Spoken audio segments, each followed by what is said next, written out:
How to change payment method in Grubhub. I'm gonna guide you through the process on how to do it. Let's get started. First of all, on your phone, launch the Grubhub app. After you are in the app, make sure that you are logged in with your account. Now, in order to change the payment method, you need to go to your orders page. You can explore different restaurants and foods from here. I'll just randomly make an order for now. You can select your preferred food. Once your food is added to the order list, you can view the order. You can review your order from here. You can enter the promo code if you have any. Once you are done, you can tap on this Proceed to Checkout option at the bottom. After that, you will be prompted to the Your Payments page. In this page, you can see this Your Payment section over here.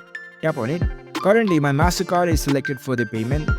If you want to change the payment method, you can add a new payment method.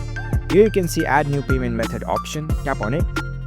You can select your preferred payment method, whether it's credit card, PayPal, or Amazon Pay.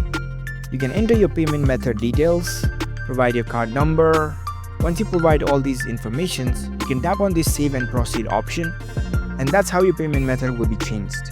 If you found this video helpful, don't forget to give this video a thumbs up and subscribe to our channel for more tech tips. Thank you for watching.